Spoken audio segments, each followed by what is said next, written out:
তারেক ভাইয়ের কাছে বিনীত আবেদন, অত ভাত দেন আর না তেল দেন। আর আমি তারেক ভাই জেলখানায় রুমটা পরিষ্কার করে দিছিলাম। বউডামনের রোড অ্যাক্সিডেন্টে মারা গেছে, 7 মাসের বাচ্চা পালি আর পাঠাও মারি। তারেক ভাইয়ের কাছে বিনীত নিবেদন, আকুল আবেদন, আমাদেরকে বাঁচান। আর আমি তারেক ভাই জেলখানায় রুমটা পরিষ্কার করে দিছিলাম। জেলখানায় যখন অ্যারেস্ট হচ্ছে আমি কয়েদি ছিলাম। ওনার কাছে নিবেদন, আমার বউটা রোড অ্যাক্সিডেন্টে মারা গেছে, 7 মাসের বাচ্চা। আল্লাহর হস্তে আমার বাচ্চাটা পালতে কন, আল্লাহর হস্তে। আর আমি 3 দিন তেল না পাইলে আমি তারেক ভাইয়ের গাড়ির সামনে দেওয়া দাঁড়াবো আমার এই 3 বাচ্চা নিয়ে। আমিও একজন সৈনিকের ছেলে, আমারও অধিকার আছে এই দেশে। আমি 10 ঘন্টা দাঁড়ায় থাকুম না, দাঁড়ায় থেকে আমি বুকারে থাকুম না। ভালো থাকেন, আল্লাহ তারা ভালো রাখুক, মনের থেকে দোয়া করি। জেলখানে উপকার করছিলাম আমি। আমরা কর্ম করে আমরা শ্রমজীবী মানুষ, এই যে হাত কি করে ফেলে দেখেন, ঘাও বানায় ফেলাই। নিজেরও বউ মারা গেছে, একটা সন্তান পালি।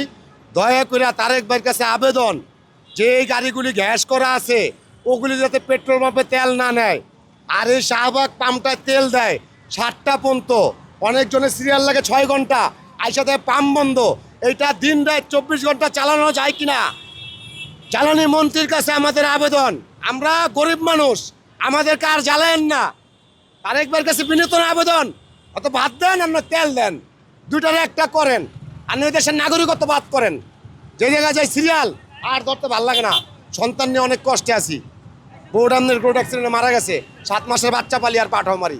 আল্লাহর হস্তে রাষ্ট্রপ্রধানের কাছে আকুল আবেদন, গ্যাস করা গাড়িটি বাদ করেন। তারা গ্যাস নেক, ওনারা আবার কেন তেল নেবে? আর আমরা বাইকাররা কেন বিপদে পড়বো? আল্লাহ তাআলা তাকে ভালো রাখুক। উনি মা মরা বাপ মরা, উনি আল্লাহ ভালো রাখুক, সুস্থভাবে যাতে দেশ চালাইতে পারে। ফুয়েল পাস থাকা সত্ত্বেও লাইন দিতে হয়, অনেক গাড়ি হয়ে যায়, অনেক গাড়ি, লক্ষ লক্ষ গাড়ি হয়ে যায়। যার কারণে ওনারা মেনটেন্যান্স করতে পারেন। এটা পাম্পের দোষ না, এটা হলো রাষ্ট্রীয় ব্যবস্থাপনার ভুল। তারা গ্যাস দিছে কেন? গাড়ির ভিতরে গ্যাস দেখ, তেল কেন নেবে? আর না তেল নে। আমরা গরিব মানুষ তো অসুবিধা, আমাদের তো BMW গাড়ি নাই, অন্য দেশে নাগরিকত্ব নাই। কাঙ্গালি দেশে থাকতে হইব আর খাইতে হবে, পেট চালাইতে হবে। 80 টাকা চাউলের কেজি।